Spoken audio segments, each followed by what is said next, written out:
ngembul bidangan ya. Wah. Aja ribut ya.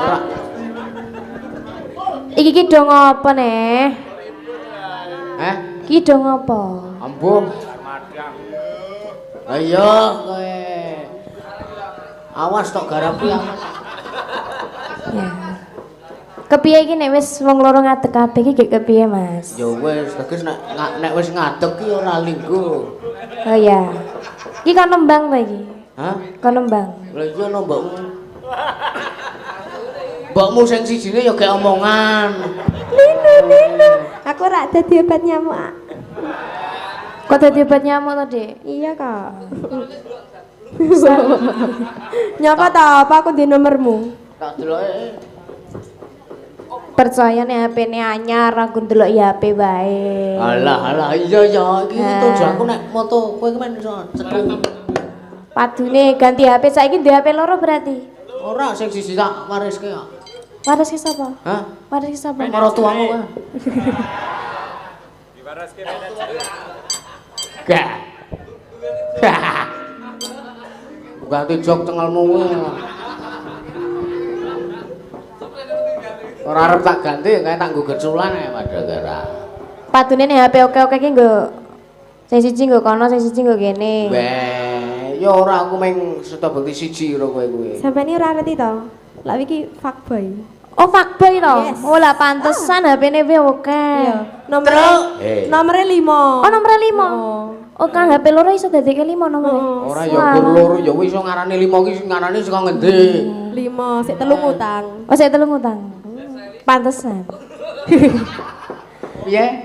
Wo, lah bocah ki aja kae gampang nesronan kae. Apa? Bahaya kae. Oh iya. Ya. Sapa sik gampang nesunan? Sapa sik gampang nesunan? Ora, sing disebutke Mas Kimpul mau. Sapa? Kok ketokui barang? Daan. Ya kuwi real.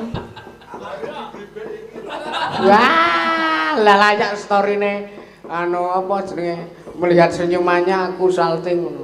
Wah, lah salah ki. Telek. Ayo. Sekombon anu sih cuman. Langsung wae ya, Mas. Langsung. Langsung wae lho. Selak wengi lho. Selak wengi.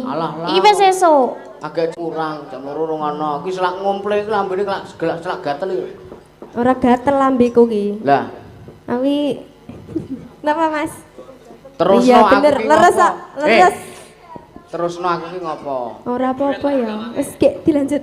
Alah, padune kentekan kata-katae kok. Ora ya. Alah ora kaya ngerti watakmu wae. Sarange yo, sarange yo. Wo, roh wong bagus kae. Iya no. Oh iya, salah. Yo. Nano. Wiwitane.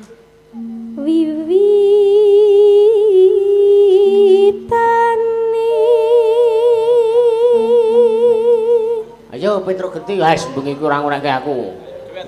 Iki rolmu karo bojo-bojomu. Yakin bojone gur iki tok awake dhewe tok. Yakin bojone gur loro. Aku mau nek loro. Berarti aku ya wis oke ya, Dik. Aku tak milih karo Mas pengendangnya kae. Nek ora ya Mas Kimpul. Aja. Dumeh garwane lagi meriang. Aja. Nek Mas Yusuf kan 5, nek iki 6. Oh 6. Heeh, aja. Ya wis. Ya kita dhewe wae. Aku le meguru nang kono. Lah kuwi nang juragane kayu kae Pak Jadi kae. Jaya Gejo. Pripun? Yo.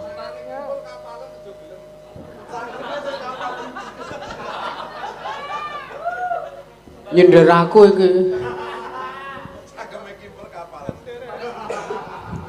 Yo. Andre. Ayo Mbak Mo. Mbokku ora mbokmu. Iki sida apa ora to jane? Sida wis gak ora. Gak ora sayang. Mbok nesu aku. Gak ora to yang ngono lho. Cepet yang. Cepet yang. Yang iyung apa piye? Yang. Endang to yang. Gak, Yang. Rasido sayang aku gak. Ora ya, Mas. Alah, takoni kok ora ngaku. Sopo? Kowe kuwi. Takoni ngapa? Alah, Nonton delok kepiye sik takon? iki sono buktine iki WhatsApp-e. Piye? Nonton. Gelis. Ora iki sajake ya arep pamer HP neh. Kowe mesti kae aku meng takon iki, sumpah aku meng takon.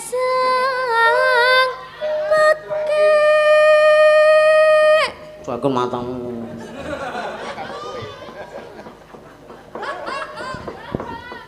Priya bagus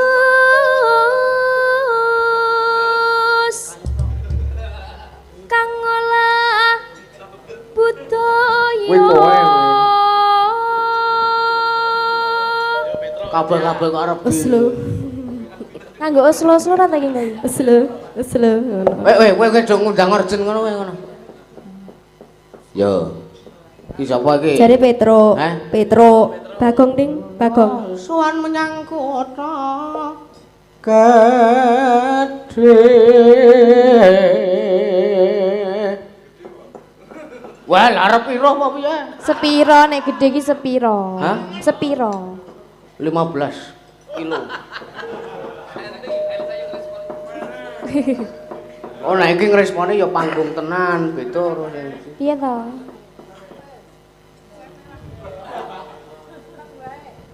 Ya, wis kono gek do cekul ngono wae. Ngerti kene ngelih-ngelih. Benderut terus yung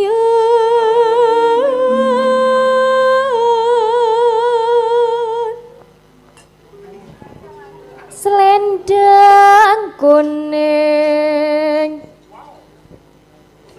Iki sing udah juara filter sapa ya? Kang saking Oke.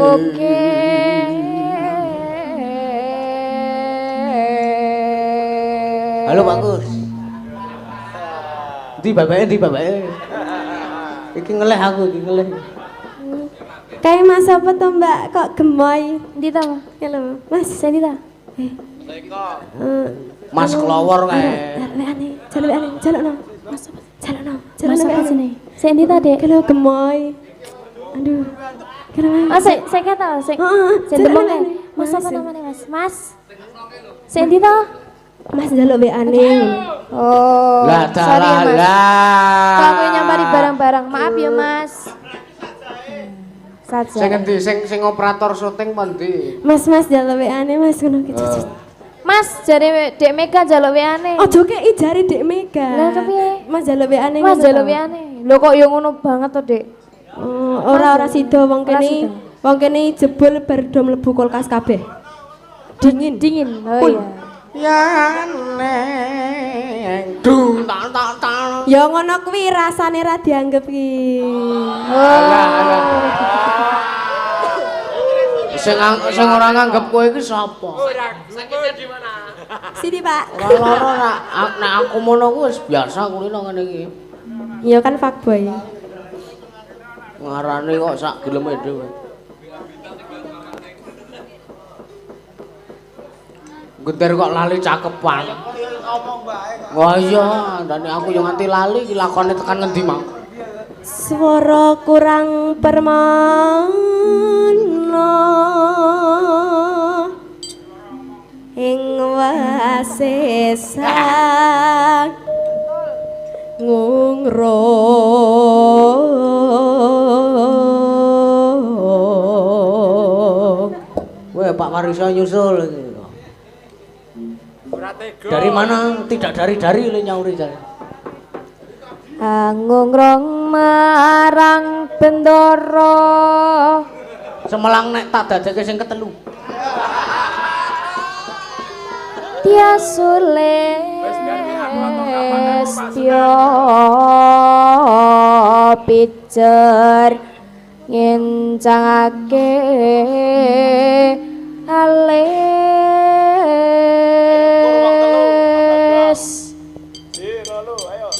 Ora sah. terus tresno sesideman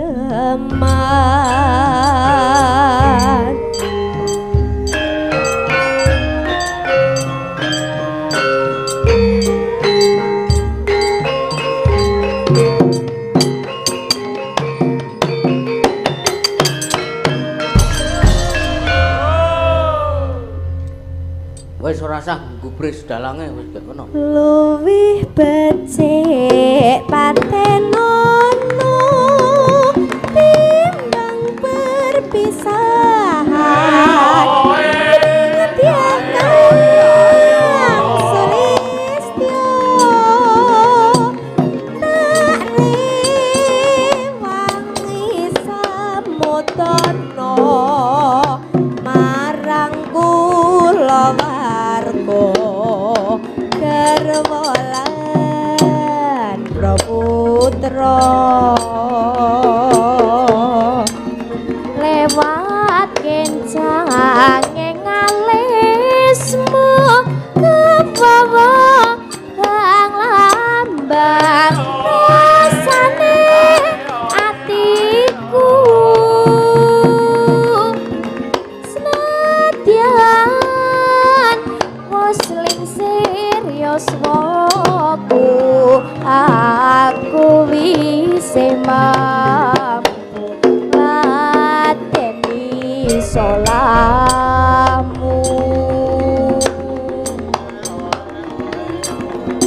mongko kowe bocah gunung senadyan bocah gunung katuko ngrimpo jiwa ragaku kakerem kahormatan mampro robo ngarepi jo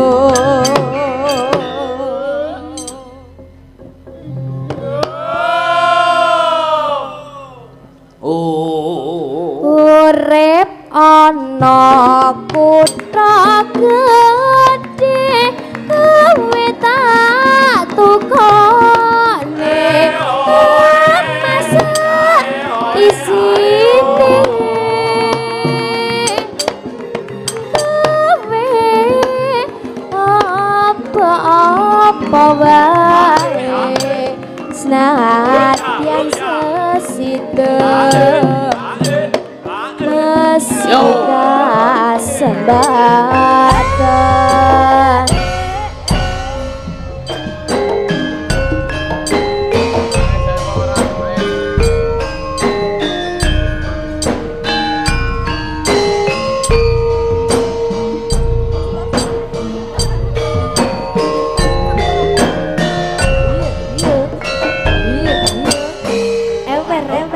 ever ambyar luwe becik patenono timbang pepisahan Tangane kekandelan ramune kuwi. bar diunekke tangane ngapal men lho Pak njet aleman Ramune.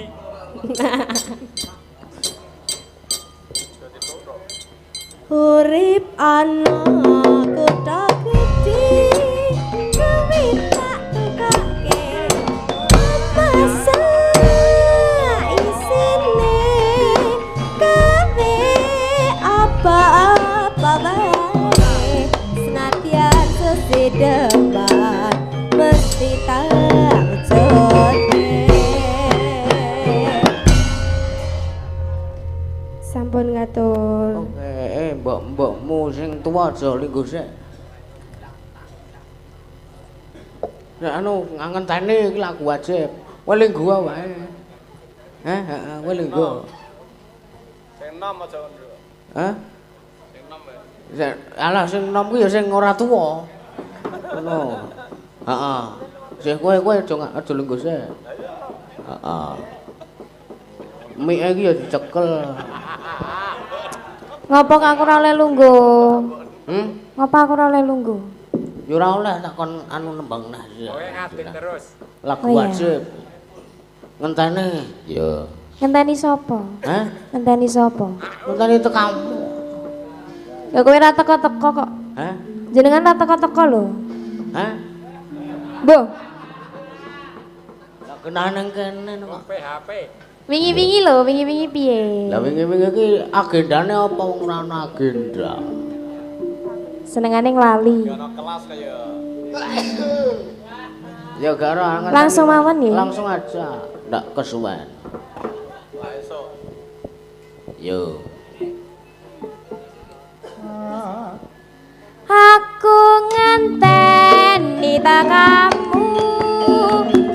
Kaya ngenteni mundunging wahyu. Janji mboten sasumepun jroning kalbu.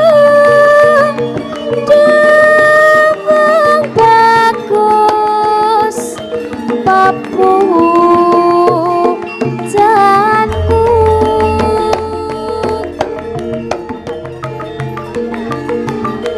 Tak jelojo citra janji do kang masira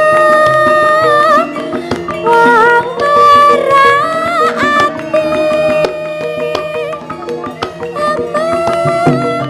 sira dadi ati rina bengi aku tansah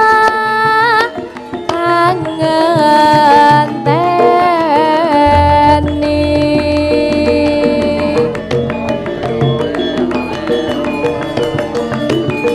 Moga-moga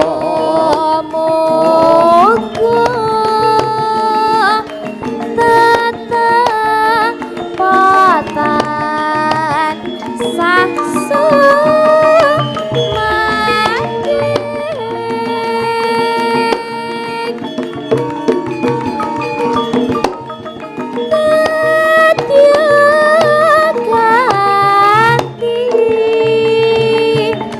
Dumung bagus lancer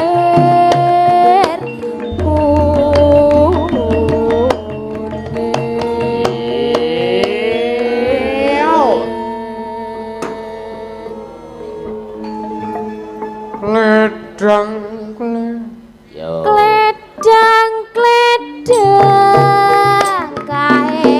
teko pranyata janjine Ya. datang citra gelem alit-alit bisa saumpama aja lali kula.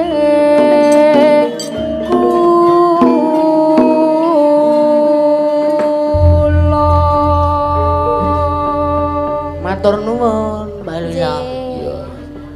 Kok ora nyebut sayangmu? Wis beda wayahe. Iya. Iki wis anu diwalik slendro. Iya. Wah, jane lagu angentane iki seneng aku tenan. Oh, sebabe lirike anu cakepane sekali. Oh, cakepane piye? Ngene iki lho, aku ngenteni ta kamu kaya ngenteni mudune wahyu. Janjimu tansah suwempen jroning kalbu. Elisa Kusuma. Pepujanku. Ngono kuwi lak ya ngono kuwi cakepane. Lah iya ngono. Ning Duh Kusuma ora kok Elisa Kusuma ki ora. Sing anak versiku lho kuwi wae versimu ora entuk ngono kowe. Wah. Apa iya lah iya wae. Yo terus kelakon yuk. Yo. Sowan Bapak iki wis sudah jam 2 punjul 1 menit. Ya.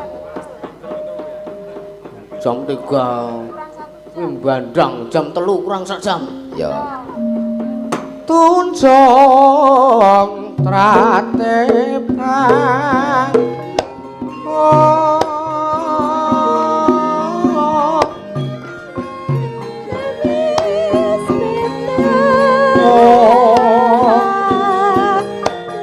merem kembang kopong tratepang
aglar pandan muncar tinon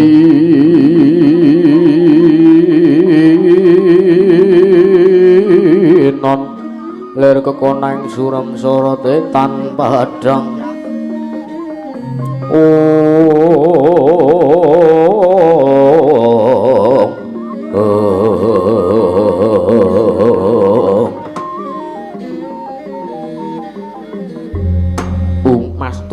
sidam sekaring bawono Kakang Ismaya piye guru iki aku wis mbok kanthi menyang Kayuwangan Suralaya ayo Gage rangketen aku mara Gage cemplungno ning Kawah Candradimuka supaya anakku Bagong enggal bisa bangun desa Kakang Semar piye sareng kula petang kula gelar kula gulung sak mangke menawi kupakarti kula ingkang kados mekaten menika mboten sak trepipun mboten becik tuwin mboten sae tumrapipun Kakang Semar tumrap gesangipun Kakang Semar mila sak mangke niat ancas kula ingkang kula kepingin nglebur Kakang Semar wonten ing Kawah Candradimuka kula wurungaken Kakang lah kok dadi molak-malik pikiranmu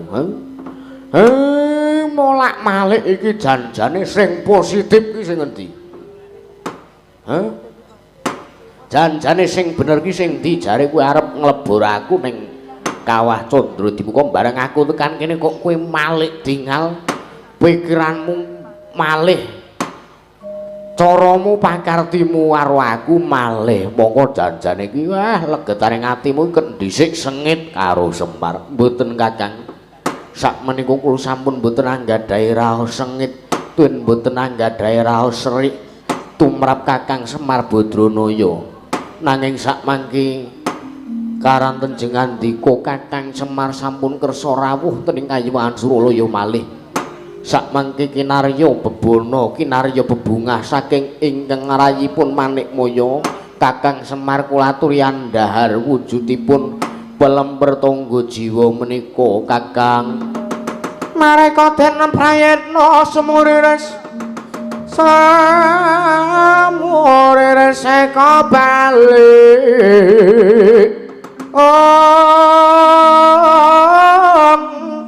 Tityane kantayani Trisunya Purnama sasi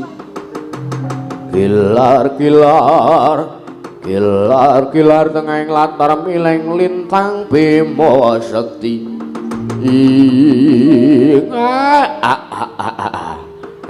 belgagag ugag sadulita apa pancen bener kuwi inggih Kakang Semar saestu lair batus anggen kula caos bono dateng Kakang Semar Badranaya miwah Atmaja Paduka sedaya menika lah nek ngono mara gage matur nuwun saurunge lho aku iso ngrasake arep kepiye to rasane panganan utawa daharan kayuwangan kengaran pelemper tangga jiwa dole nala garing lan petruk wonten dawuh Pak wonten dawuh Pak iki lagi sepisane iki awake dhewe mangan wujuding pelemper tangga jiwa wah alhamdulillah nggih Pak syukur bagi sewu iya Marata Gagi Indra pun paring dawuh Rama Bugulun Marga kicawesna wujuding pelemper tangga jiwa lan Kakang Semar supaya dene sak mengku didhahar dening Kakang Semalan saat majane nun ngestakaken dawuh Rama Bugulun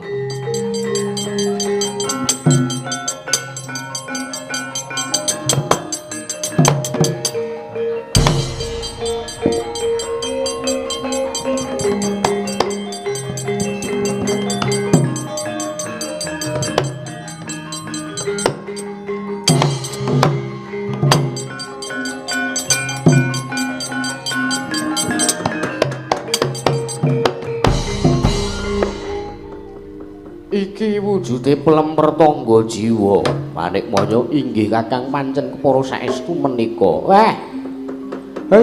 kok beda karo pelem kidul omahku kae ya mesti beda kaya pelemper tangga jiwa kuwi pelem kidul omah kae pelem anu kae mana lagi nah iki pelemper tangga jiwa wis beda mesti rasane wis beda bunder rasane monggo Kakang Semar kula aturi dhahar punika tak pangane kaya apa rasane Manikmaya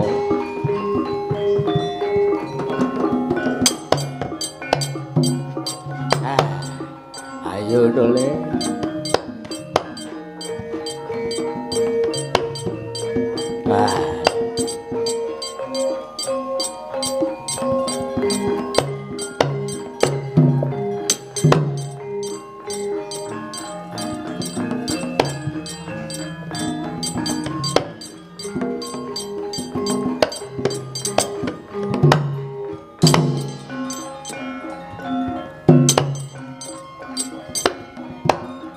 sithik wae waton enak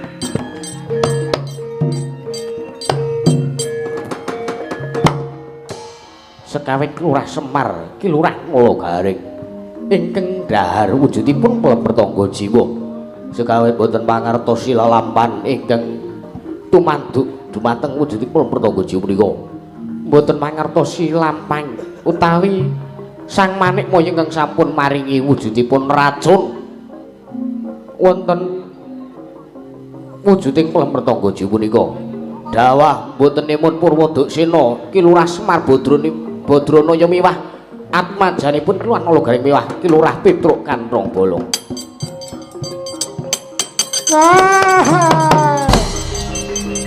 waduh lah waduh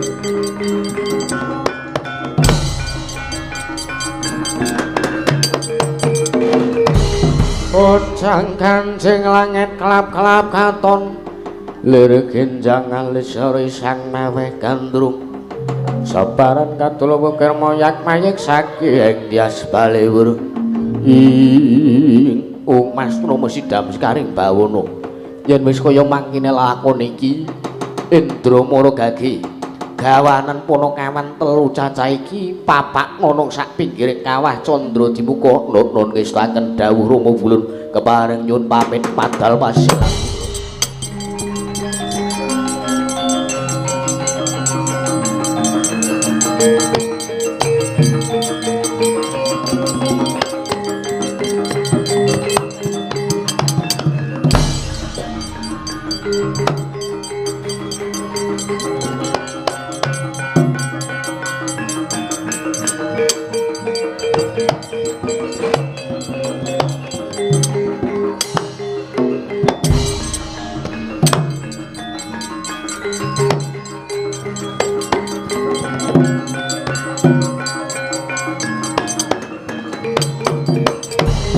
Yana dewa ya nuntun wong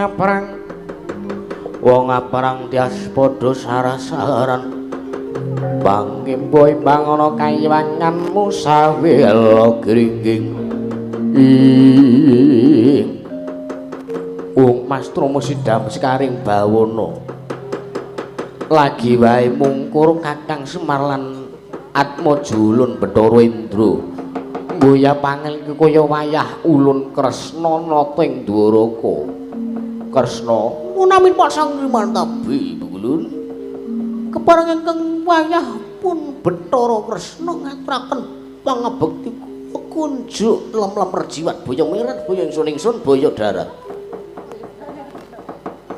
Iya ulun tampa pangestu ulun tampanana. Kula pundi jimat paripe dene kasantosan.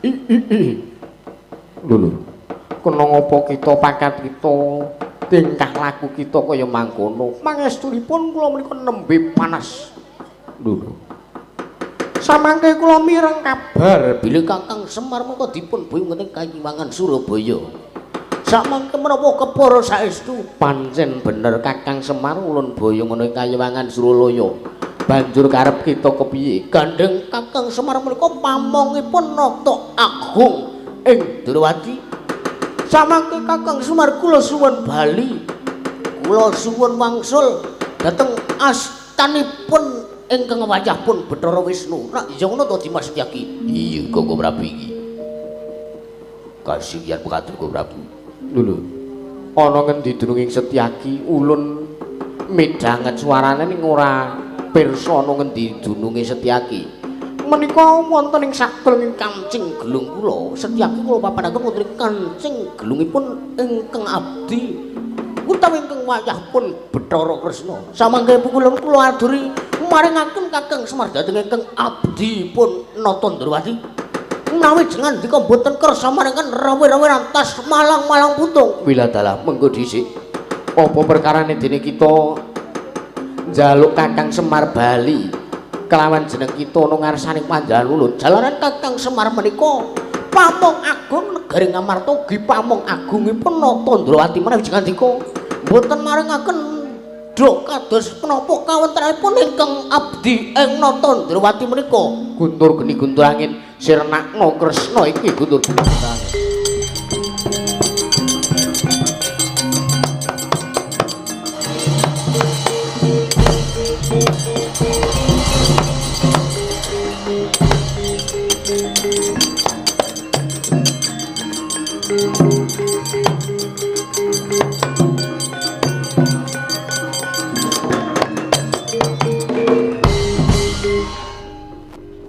Panjenengan kok malah kenging menapa? Kula aturi maringaken Kakang Semar kok panjenengan malah dolanan kembang api. Menapa boten iman kagem taun baru ngenjing? Mas Trama Sidam Sekaring Bawana teka digdaya temen kang dadi daya kita Kresna. Nek kita njaluk Kakang Semar bali ning tangan kita, Blaka Suta Blak Kotang Nusang ora bakal ulun maringake. Menawi paduka mboten badhe maringaken Kakang Semar kula nedya namaken senjata Traka dumateng paduka pukulan Bathara Desan. Ulun pikulun Bathara Guru, iwang pikulun Bathara Guru kula aturi nampi wujudipun senjata kraca. Senjata cakra, rawe-rawe lantas malang-malang putung. Kula nedya namaken senjata cakra pukulan. Aduh mati aku.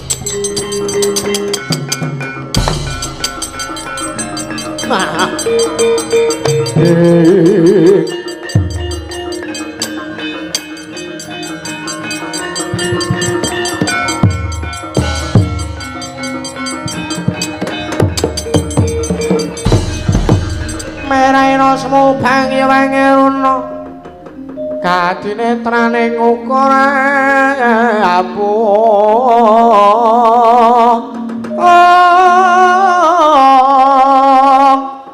sabdaning kukila ring kanegara sageter kene donganing kong lerewu sing biyene panca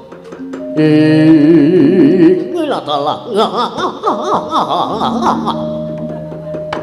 Ora lega rasane atiku yen ora nguyak karo Bathara Guru. Ya. Aja takon sak uyak mangsa Brama nek wis kecandhak tak betrat-betrat. Aja takon dosa pukulan bakal tak kalahake pukulan.